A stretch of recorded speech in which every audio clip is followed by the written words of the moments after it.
ثانیہ درینگڑ کو 1 سال مکمل ہو گیا ہے، یعنی پچھلے سال 2018 کو آج ہی کے دن نوابزادہ شہید سراج خان ریسانی کے جلسے میں خودکش حملہ ہوا، جس میں نوابزادہ سراج خان کے ساتھ ساتھ 120 شہید اور 225 سے زیادہ افراد زخمی ہو گئے۔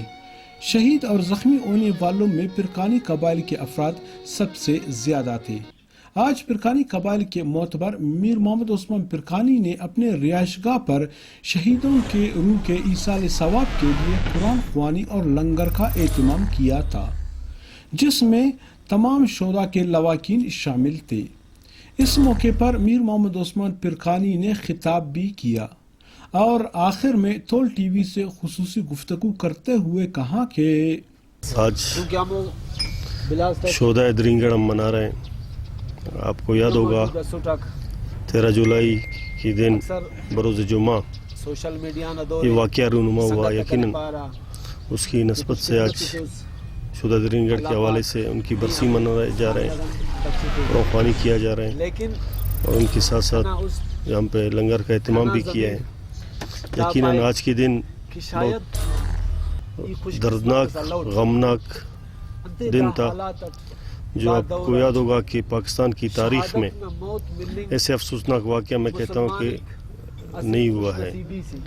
یہاں پہ ایسے 2 قوموں پہ اٹیک ہوا، خاص کر پرکانی ٹرائب کے 100 کے اباو لوگ شہید ہو گئے، 200 سے اباو زخمی ہو گئے۔ نوابزادہ میر سراج خان ان کی جان نثار اس واقعہ میں جام شہادت نوش کیا۔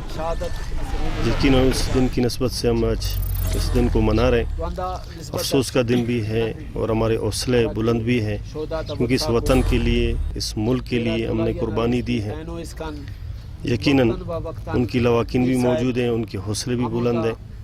ہم دعا گو ہیں کہ اللہ تعالیٰ ان کی لواحقین کو صبر دیں اور اللہ تعالیٰ ہمیں توفیق دیں کہ یہی برسی کو ہماری زندگی میں جب تک ہم زندہ ہیں ان کو ہم مناتے رہیں گے۔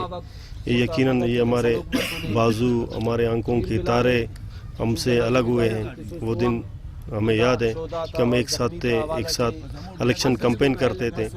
یقیناً ہمیں یاد آج پھر وہ ترسا رہے ہیں۔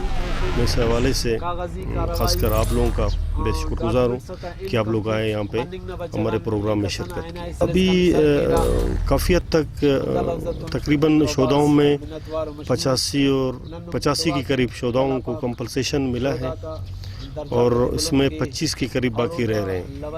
زخمیوں میں میرا خیال لگ بھگ 100 کے قریب بقایا ہیں، باقی 250 تھے، اس میں وہ بھی آخری مرحلوں میں ہیں۔ وہ انشاءاللہ 1 ویک انشاءاللہ اسی ویک میں سب کو انشاءاللہ کمپنسیشن مل جائے گا، اور حکومت کی طرف سے یقیناً بھرپور تعاون رہا ہے ہمارے ساتھ، اور بہت مختصر ٹائم میں آپ دیکھ رہے ہیں کہ کمپنسیشن لوگوں کو مل رہے ہیں۔ اس سے پہلے واقعہ ہوا ہے سن مستنگ جو ایدری صاحب پہ ہوا، وہ ابھی تک اس کی کمپنسیشن باقی ہے۔ واقعہ سیول ہاسپٹل آپ کو سمے وکلا برادری پہ ہوا، وہ بھی میرے خیال میں بقایا ہیں۔ بہت تیزی کے ساتھ وزیر اعلیٰ بلوچستان کا انسٹرکشن ہے کہ ان شہداؤں کو کمپنسیشن دیا جائے۔ باقی سیکنڈ ان کا یہ ہے کہ تمام شہداء کی ورثاؤں میں سے ایک کو سرکاری ملازمت دیا جائے گا انشاءاللہ۔ اس کے بعد شہیدوں کے لواحقین کا کہنا تھا کہ دا کرے ثانیہ اسباز بلوسک دا ٹکرے نہ شہر نہ خاص کر کنا ایرائیلوم مسورہ اللہ نمارس تاتا نمارسک دا شہید مسورہ میں دیے تو داڑکن کرے ننے کرے دسکار نہ کرے بعض ہم تو سنا، لیکن میر عثمان دا کرے ایلو کرے دا کرے شدہ وارث تھے خوائفے داڑے کرے ننے بعض فخر میں سنا زیے تو کرے نن تم باز تعاون کرے نے ہمیں ٹیمن تاکہ اینو اسکن تو نن بعض میر عثمان نہ کرے شکر گزار ہوں۔ السلام علیکم۔